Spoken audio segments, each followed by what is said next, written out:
COSATU warns that it plans a total shutdown of Gauteng's highways during its upcoming protests against the planned e-toll system. And the National Assembly will today debate the landing of the Gupta's chartered aircraft at Waterkloof Air Force Base.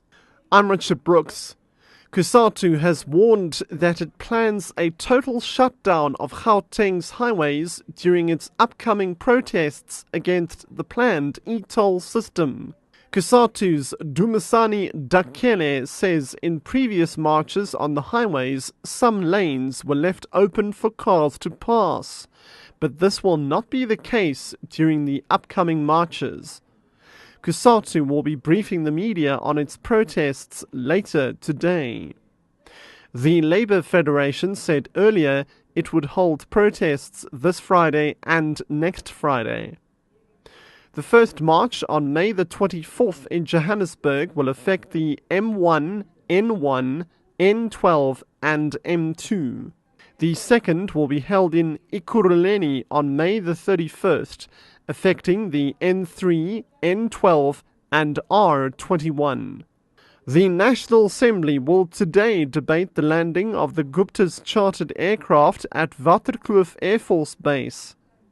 The debate in Parliament comes after Justice Minister Jeff Gadebe's weekend summary of the findings of a government probe into the landing. Rulani Baloy reports. Gadebe said President Jacob Zuma and his cabinet had had no involvement in the landing.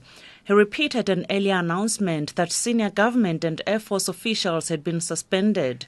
The Justice Minister told the media on Sunday that the Waterkloof Air Force Base was not a national key point, but rather a strategic military base.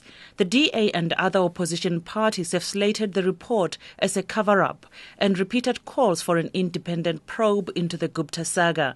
Rulani Baloy, SABC News, Johannesburg. AMCU's Joseph Matunjwa has called for an end to violence among union members in the mining industry. This follows an alleged attempt to kill another AMCU member yesterday.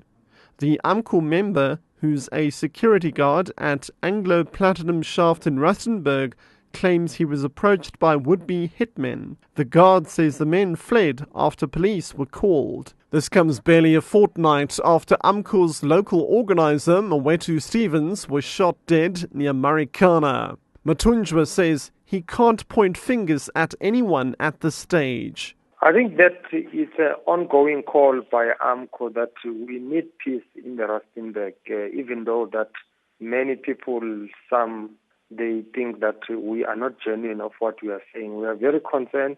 Our comrade Steve has been assassinated weeks ago, and subsequent to that, we just buried him last weekend. Now there's an attempt to our comrade.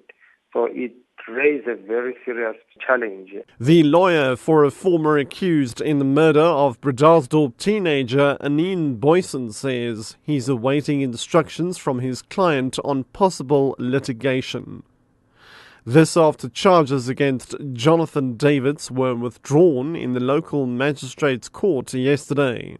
Davids was arrested shortly after Boyson's death in February this year. His lawyer, Peter Dutoy. At a first glance, I don't think they were out of bounds when he was arrested. At that stage, they had blood, they had Anine's death bed declaration, or if you want to put it that way. And I think they did the right thing. Once they realized that they haven't got any other evidence against him, they withdrew. But this is only provisionally. We will talk to them. I mean, if they are adamant that they want to go ahead, I take my instructions from them, but I will advise.